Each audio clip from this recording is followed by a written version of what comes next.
శ్రీ మాముళ్ళమ్మ తల్లి జ్యోతిష్యాలయం. ప్రేమించిన వారు దూరం కావడం, భార్యాభర్తల మధ్య గొడవలు, అత్తాకోడళ్ల మధ్య సమస్యలు, పెళ్లి కుదరకపోవడం, విద్య, ఉద్యోగం, వ్యాపారం, చెడు ప్రయోగాల నివారణ మొదలగు ఎటువంటి సమస్యలకైనా పరిష్కారం చూపగలరు. స్త్రీ పురుష వశీకరణ 100% గ్యారంటీ.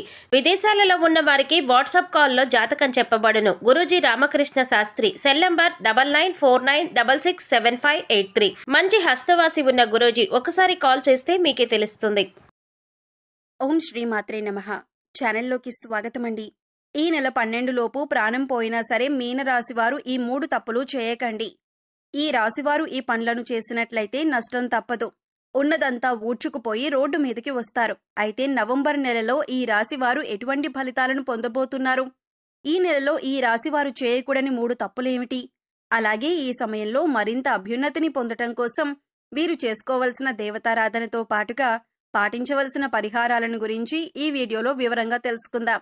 కానీ అంతకంటే ముందుగా మీరు కనుక మన ఛానల్ని ఇప్పటివరకు సబ్స్క్రైబ్ చేసుకోకపోయినట్లయితే సబ్స్క్రైబ్ చేసుకొని పక్కనే ఉన్న బెల్ ఐకాన్ నొక్కి ఆల్ సెలెక్ట్ చేసుకుంటే మేము ఇలాంటి వీడియోస్ అప్లోడ్ చేయగానే ముందుగా మీకు నోటిఫికేషన్ వస్తుంది. ఈ రాశి వారికి చదువు పట్ల ఆసక్తి ఎక్కువగా ఉంటుంది. మంచి పనులు చేస్తారు. సొంతంగా డబ్బు సంపాదించి ఖర్చు చేయాలనుకుంటారు. ఎట్టి పరిస్థితుల్లోనూ ఇతరులు డబ్బులు ఖర్చు చేయటానికి ఇష్టపడరు. ఎటువంటి పరిస్థితుల్లోనైనా సరే నవ్వుతూ ఉంటారు. పరిస్థితులను తమకు అనుగుణంగా మార్చుకునే సామర్థ్యం వీరిలో ఉంటుంది. వీరు సాధారణంగా ఎవరి జోలికి వెళ్లరు. ఎవరైనా వీళ్ల జోలికొస్తే మాత్రం వదలరు. బ్రాడ్ మైండ్ కలిగి ఉంటారు. వీరికి కాస్త బద్ధకం ఎక్కువగా ఉంటుంది. వీరు ఇష్టం ఉంటే మాట్లాడతారు, ఇష్టం లేకపోతే అక్కడితో కట్ చేస్తారు. కానీ మనసులో ఒకటి బయటకొకటి పెట్టుకొని మాట్లాడరు. సహజంగా వీరు ఎదుటివారితో ఎక్కువగా పని చేయించుకోవాలి అనుకుంటారు. ఏదైనా పనిలో వీరు ఇన్వాల్వ్ అవ్వటానికి టైం పడుతుంది. కానీ ఒక్కసారి ఇన్వాల్వ్ అయితే శ్రద్ధగా పూర్తి చేస్తారు. వీరికి ఆధ్యాత్మిక భావాలు అధికంగా ఉంటాయి. కానీ ప్రత్యేకించి ఆధ్యాత్మిక నియమాలను పాటించాలి అనే ఆలోచన వీరికి ఉండదు. ఏదైనా కార్యసాధన మీద దృష్టి బాగా పెడతారు. సందర్భాన్ని బట్టి చిన్న చిన్న అబద్ధాలు కూడా ఆడతారు. ఈ రాశివారు మతం, దైవం, ఆధ్యాత్మికత మీద ఆసక్తి ఎక్కువగా ఉంటుంది. ఆధ్యాత్మిక కార్యక్రమాలలో ఎక్కువగా పాల్గొంటారు. వీరికి పరిస్థితులు అనుకూలించినట్లయితే తప్పకుండా ఎదుటివారికి సహాయం చేస్తారు.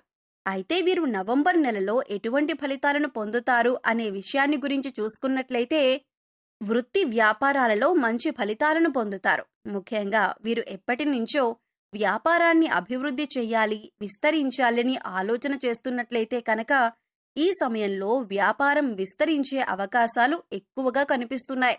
కానీ వ్యాపారాన్ని అభివృద్ధి చేసేటప్పుడు ఒక ప్రణాళిక వేసుకొని దాని ప్రకారం చేయటం వలన మంచి ఫలితాలను పొందుతారు. భాగస్వామి వ్యాపారం చేయాలనుకునేవారు ఈ సమయంలో జాగ్రత్తగా ఉండాలి. ఆర్థిక లావాదేవీల విషయంలో ఎప్పటికప్పుడు జాగ్రత్తలు తీసుకోవాలి. చదువు పూర్తయి ఉద్యోగం కోసం ఎదురు చూస్తున్న వారికి కూడా ఈ సమయం అనుకూలంగా ఉంటుంది. మంచి ఉద్యోగాన్ని పొందుతారు. ఇప్పటికే ఉద్యోగం చేస్తున్నవారు ఉద్యోగంలో ప్రమోషన్ కోసం వెయిట్ చేస్తున్నట్లయితే కనుక ఈ సమయంలో ఖచ్చితంగా ప్రమోషన్ పొందుతారు. కానీ మీకిచ్చిన పనిని సకాలంలో పూర్తి చేయటం మంచిది. సహోద్యోగుల సహకారాన్ని పొందుతారు. ఏదైనా నూతన ప్రాజెక్టు ప్రారంభించాలి అనుకుంటున్నట్లయితే కనుక ఈ సమయంలో ఆ ప్రాజెక్ట్ను ఇన్ టైంలో కంప్లీట్ చేస్తారు. దీనివలన పై అధికారుల నుంచి మంచి ప్రశంసలు పొందుతారు. ఆర్థికంగా అనుకూలంగా ఉంటుంది. గతంలో బ్యాంకు లోన్ల కోసం ప్రయత్నించినట్లయితే అటువంటివి కాస్త ఆలస్యంగా వచ్చే అవకాశం ఉంటుంది. మీ శ్రమకు తగిన విధంగా ఆదాయం వస్తుంది. అదేవిధంగా ఖర్చులు కూడా అధికంగానే ఉంటాయి. డబ్బులు లేవు అని అనకుండా డబ్బు ఎప్పుడూ మీ చేతిలో ఉంటుంది. ఆత్మవిశ్వాసంతో పనులన్నీ పూర్తి చేస్తారు. మంచి లాభాలను పొందుతారు. తెలిసిన వారే కదా అని గుడ్డిగా నమ్మి అప్పివ్వటం వంటి కొన్ని సందర్భాల్లో డబ్బు నష్టపోయే అవకాశం ఉంది. కనుక డబ్బు విషయంలో జాగ్రత్తగా ఉండటం మంచిది. సరైన విధంగా డబ్బును పొదుపు చేసుకోవటం వల్ల స్థిరాస్తులను కొనుగోలు చేసే అవకాశాలు వస్తాయి. కుటుంబ సౌఖ్యం లభిస్తుంది. కుటుంబంలో స్నేహపూర్వక వాతావరణం ఏర్పడుతుంది. సంఘంలో గౌరవ మర్యాదలు పొందుతారు. శుభ కార్యక్రమాలు నిర్వహించడానికి చేసే ప్రయత్నాలన్నీ దిగ్విజయంగా పూర్తవుతాయి. కుటుంబ సభ్యులతో కానీ, మీ జీవిత భాగస్వామితో కానీ, మీ చుట్టుపక్కల వారితో ఏవైనా విభేదాలు ఉన్నట్లయితే ఈ సమయంలో అవి పూర్తిగా తొలగిపోతాయి. అందరితో కలిసి ఆనందంగా ఉండగలుగుతారు. ఈ రాశి వారు కొత్తగా ఏదైనా వ్యాపారాన్ని మొదలు పెట్టాలనుకుంటే ఈ సమయంలో మొదలు పెట్టడం వల్ల అధిక లాభాన్ని పొందుతారు. ఆ వ్యాపారం ఖచ్చితంగా సక్సెస్ అవుతుందని చెప్పొచ్చు. ఈ రాశి వారికి ఈ సమయాన్ని అదృష్ట సమయంగా చెప్పవచ్చు. ఎందుకంటే ఈ సమయంలో వీరు చేసే ప్రతి పనిలోనూ విజయం వరిస్తుంది, అంతేగాని అపజయం అనేది ఉండదు. ఈ రాశి వారికి కెరియర్ పరంగా కొత్త కొత్త అవకాశాలనేవి రాబోతున్నాయి. విద్యార్థులు ఈ సమయంలో అనుకూలమైన ఫలితాలను పొందుతారు. ఇతర వ్యవహారాలపై దృష్టి పెట్టకుండా చదువు పట్ల ఏకాగ్రతను కలిగి ఉండటం వలన అనుకున్న ఫలితాలను పొందుతారు. దీనివలన సమాజంలో మంచి గుర్తింపు, గౌరవం కలుగుతుంది. ఈ సమయంలో స్కాలర్షిప్లు పొందే అవకాశాలు కూడా కనిపిస్తున్నాయి. విదేశాలకు వెళ్లాలని ప్రయత్నం చేసేవారు ఈ సమయంలో ప్రయత్నాలు గట్టిగా చేయవలసి ఉంటుంది. చిన్ననాటి స్నేహితులతో కలిసి విహారయాత్రలను చేసే అవకాశాలు కనిపిస్తున్నాయి. ఈ సమయంలో వీరికి మోకాళ్ల నొప్పులు అధికంగా ఉంటాయి. చర్మ వ్యాధులు, గుండెకు సంబంధించిన వ్యాధులు, రక్తపోటు, థైరాయిడ్, కాళ్లవాపులు వంటి అనారోగ్య సమస్యలు ఇబ్బంది పెడతాయి. కనుక ఎటువంటి అనారోగ్య సమస్య వచ్చినా సరే వెంటనే డాక్టర్ను సంప్రదించడం మంచిదే. ఈ రాశిలో పుట్టిన వారికి లాభ నష్టాలు సమానంగా ఉంటాయి. పెట్టుబడి పెట్టేటప్పుడు అనుభవజ్ఞుల సలహాలు తీసుకోవటం మంచిదే. మీరు ఎవరితోనైనా సరే తొందరగా కలిసిపోతారు. వీరికి జాలి, దయ అధికంగా ఉంటాయి. వీరి తెలివితేటలతో స్వతహాగా ఉద్యోగాన్ని సంపాదించుకునే సామర్థ్యం వీరిలో ఉంటుంది. స్వయం కృషితో అనుకున్న లక్ష్యాలను సాధిస్తారు. ఈ రాశి వారికి స్నేహం, ప్రేమ, పెళ్లి లాంటి అంశాలు మిథున రాశి వారితో, సింహరాశి వారితో, కన్యా రాశి వారితో, ధనస్సు రాశి వారితో, మీన రాశి వారితో, వృషభ రాశి వారితో అనుకూలంగా ఉంటాయి.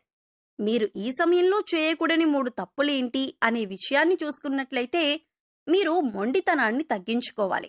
లేదంటే లేనిపోని ఇబ్బందులు ఎదుర్కొంటారు. చాలా సందర్భాల్లో అందరికీ దూరంగా ఉంటారు. ఇది చాలా ప్రమాదం అన్న విషయాన్ని గుర్తుంచుకోవాలి. స్నేహితులు కానీ, పై అధికారులు కానీ, సహోద్యోగులు కానీ వచ్చినప్పుడు వారితో కలిసి మాట్లాడండి. పలకరించిన తర్వాత మీ పనుల్లో మీరు ఉండటం వలన ఎదుటివారు మళ్లీ తక్కువ అంచనాలు వేసే అవకాశాలు కనిపిస్తున్నాయి. ఎవరైతే వీరికి స్థిరత్వం లేదు అని అనుకుంటారో అటువంటి వారికి సరైన సమాధానం చెప్పాలి. ఈ సమయంలో మరింత అభ్యున్నతిని పొందటం కోసం మీరు చేయవలసిన దేవతారాధన చూసుకున్నట్లయితే ప్రతిరోజు హనుమాన్ చాలీసా లేదా కాలభైరవాష్టకాన్ని ఉదయాన్ని పఠించున్నట్లయితే మీకున్న సమస్యలన్నీ తొలగిపోతాయి. మీరు చేసే పనుల్లో ఎటువంటి ఆటంకాలు దరిచేరవు. బుధవారం రోజు గణపతి ఆలయంలో పంచవర్ణాలతో కూడిన ఒత్తులతో నెయ్యి దీపాలను వెలిగించినట్లయితే మీకున్న సమస్త దోషాలు నశించి మీరు జీవితంలో మంచి స్థాయిని చేరుకోవటానికి తగిన అవకాశాలను పొందుతారు. శుక్రవారం రోజు అమ్మవారి ఆలయంలో లక్ష్మీ చందనంతో అభిషేకం చేసి లక్ష్మీ ప్రమిదలలో దీపారాధన చేసినట్లయితే ఈ రాశివారు 1,00,000 రెట్లు ఉన్నతమైన ఫలితాలను పొందుతారు. మంచి ధనాదాయం మీకు సిద్ధిస్తుంది. శనివారం రోజు వెంకటేశ్వర స్వామి ఆలయాన్ని సందర్శించి స్వామివారికి తులసిమాలను సమర్పించటం వలన మీకు విశేషమైనటువంటి శుభ ఫలితాలు సిద్ధిస్తాయి. ఈ సమయంలో ఎదురయ్యే ప్రతికూల పరిస్థితులను అనుకూలమైన ఫలితాలుగా మార్చుకోవటం కోసం మీరు పాటించవలసిన పరిహారాలను చూసుకున్నట్లయితే గురు, రాహు, శని స్తోత్రాలు చదువుకోవటం వలన చాలా మంచి ఫలితాలు పొందుతారు.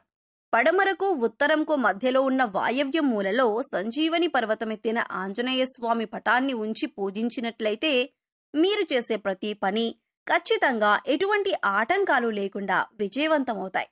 ఈ పరిహారం చేసిన తర్వాత మీరు చేసే పనులు వేగవంతంగా పూర్తవుతాయి. సోమవారం రోజు రావి చెట్టు చుట్టూ ప్రదక్షిణలు చేసి ఆవు నేతితో దీపాన్ని వెలిగించినట్లయితే అనుకూలమైన ఫలితాలను పొందుతారు. అదేవిధంగా సోమవారం రోజు ఉపవాస నియమాలను పాటిస్తూ విష్ణు సహస్రనామాన్ని పారాయణం చేసినట్లయితే వీరి జీవితంలో విశేషమైన అదృష్టం వరిస్తుంది. సో చూశారు కదండి, ఈ నెల 12 లోపు ఈ రాశివారు ఎటువంటి ఫలితాలను పొందబోతున్నారు. ఈ నెలలో మీనరాశివారు చేయకూడని 3 తప్పులేమిటి, అలాగే ఈ సమయంలో మరింత అభ్యున్నతిని పొందటం కోసం మీరు చేయవలసిన దేవతారాధనతో పాటుగా పాటించవలసిన పరిహారాలను గురించి ఈ వీడియోలో వివరంగా తెలుసుకున్నాం కదా. ఈ వీడియో మీకు నచ్చినట్లయితే లైక్ చేయండి. మీ ఫ్రెండ్స్ అండ్ ఫ్యామిలీ మెంబర్స్ లో ఎవరైనా మీనరాశి వారు ఉన్నట్లయితే వారితో ఈ వీడియోని షేర్ చేసుకోవడం మాత్రం మర్చిపోకండి. ఇప్పటి వరకు మీరు కనుక మన ఛానల్ని సబ్స్క్రైబ్ చేసుకోకపోయినట్లయితే సబ్స్క్రైబ్ చేసుకొని పక్కనే ఉన్న బెల్ ఐకాన్ నొక్కి ఆల్ సెలెక్ట్ చేసుకుంటే మేము ఇలాంటి వీడియోస్ అప్లోడ్ చేయగానే ముందుగా మీకు నోటిఫికేషన్ వస్తుంది. మరో చక్కటి వీడియోతో మళ్ళీ కలుసుకుందామండి.